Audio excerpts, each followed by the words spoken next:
What would you do if you realized that your Formula One car reacted differently at every turn, as if it were transforming with each lap? That's exactly what Lewis Hamilton is experiencing at Ferrari. But what they discovered in Hungary could change everything. Lewis Hamilton arrived at the Hungarian Grand Prix with a mixture of renewed determination and quiet emotion. It was his first season with Ferrari, a change that promised to revitalize his career, a stage with epic overtones, the 7-time world champion driving for the most legendary team in Formula One history. It wasn't just a sporting decision, it was a personal, almost romantic gamble, an attempt to close his legacy with a glorious final chapter. And if there was one venue where he seemed to have everything going for him, it was the Hungaroring. Hamilton not only dominates statistically in Hungary, but also emotionally. It is the circuit where he has achieved more victories than anywhere else, a total of 8, and where he has delivered some of the most masterful performances of his career. From impossible lines to memorable qualifying sessions, the Hungarian track was a place where his connection with the car often bordered on the supernatural. But what he experienced in 2025 was exactly the opposite. A total disconnect, almost cruel. Throughout qualifying, the camera focused on a visibly uncomfortable Hamilton, struggling with the car, talking constantly on the radio, looking for answers that never came. In the garage, his engineers analyzed every piece of data without understanding how Leclerc could be so far ahead in terms of pace. Because while Hamilton couldn't find grip, balance, or confidence, his teammate was flying around the same track with a fluidity that bordered on perfection. The contrast was not only uncomfortable, it was humiliating. And it was precisely this gulf in performance between the two Ferraris that triggered Hamilton's emotional collapse. When the Q2 flag fell, the times were indisputable. Hamilton was out by just 15 thousandths of a second. Leclerc was on pole. A ridiculous margin in terms of the stopwatch, but huge in terms of significance. Because those 15 thousandths not only knocked him out of Q3, they pushed him to his worst qualifying result in Hungary in more than a decade. Even worse, it led him to say something in public that no Ferrari driver had ever said so bluntly before. In front of the press, without filters or diplomacy, Hamilton declared, "Maybe Ferrari needs to change drivers. Today, I was absolutely useless." That statement felt like a bombshell. It wasn't rhetorical hyperbole. It was a diagnosis, an act of desperation, a confession that not only left journalists speechless, but also forced Ferrari to call an emergency meeting to understand what was going on within the team. Because this wasn't just a bad day on the track. It was a world champion publicly admitting that he felt like a hindrance to the team. It was, in essence, a complete loss of confidence in his ability to compete at the highest level with that car at that moment. The most painful thing for Ferrari was not just the fall of its star. It was the fact that it happened in Hungary, Hamilton's personal temple, where every year he seemed to defy even logic. It was there that his bond with the SF25 completely collapsed, turning the episode into a sporting tragedy. The team went from celebrating Leclerc's pole position to trying to contain an internal crisis. What should have been a day of glory became a reflection of a deep rift between driver and car. A rift that, instead of closing over time, began to reveal an even more alarming crack.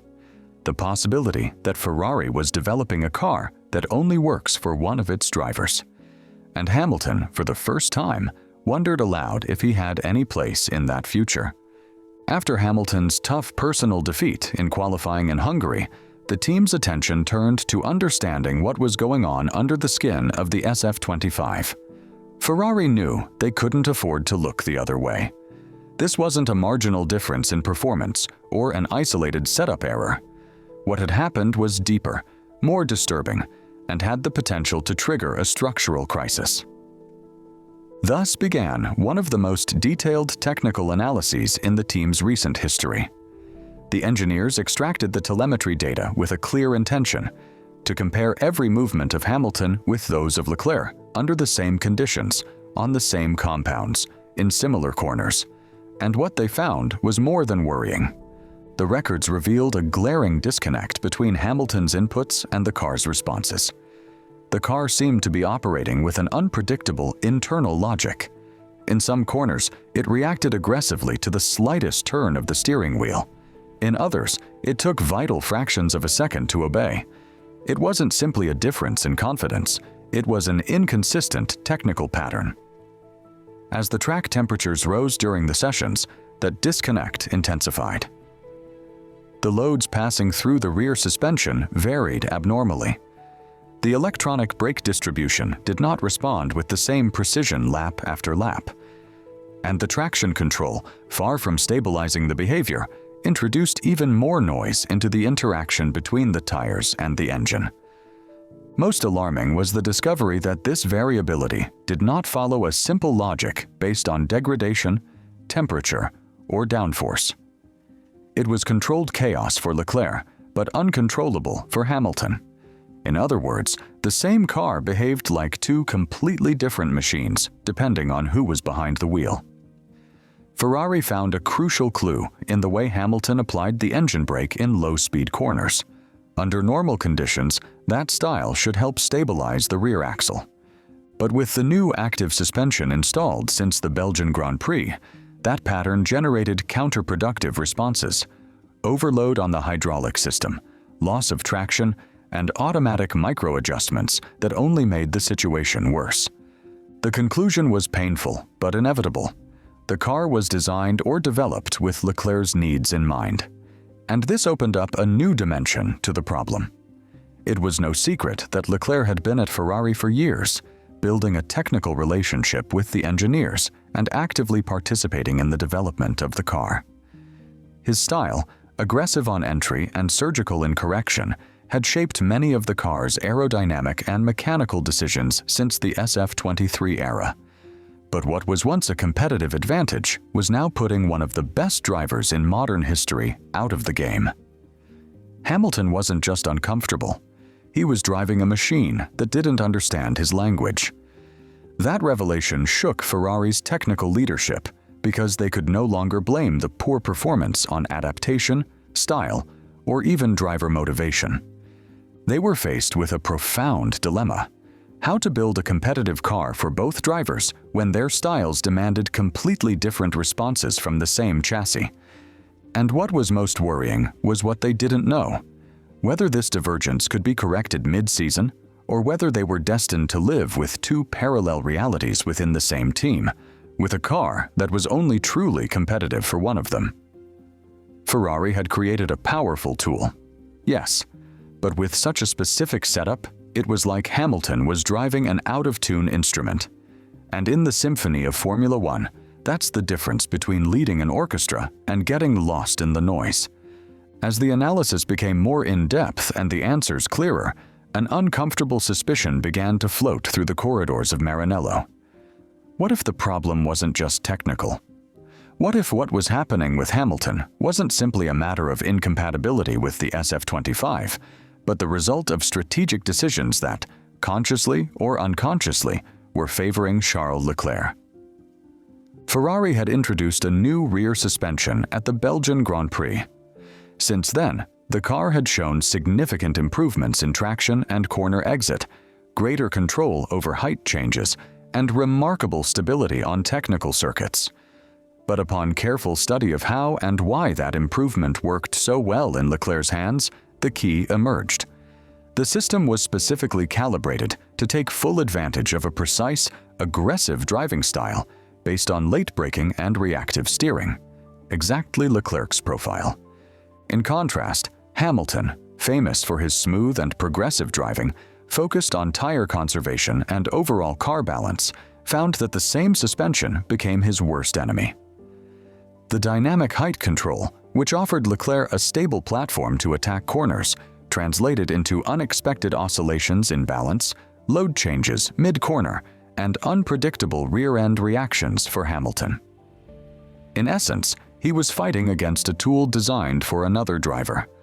Was this a deliberate preference, or simply a natural consequence of Leclerc's time and familiarity with the Ferrari environment? Whatever the answer, the result was the same: a technical imbalance that was turning the relationship between the two drivers and the team into a minefield.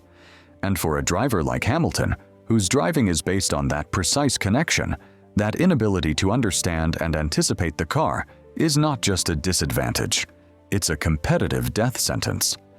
After everything that happened at the Hungarian Grand Prix, what initially seemed like a simple bad weekend has turned into a storm that threatens Ferrari's stability on several levels, because we're no longer talking about a specific performance difference between two drivers, nor is it just a poorly calibrated part or an unfavorable setup.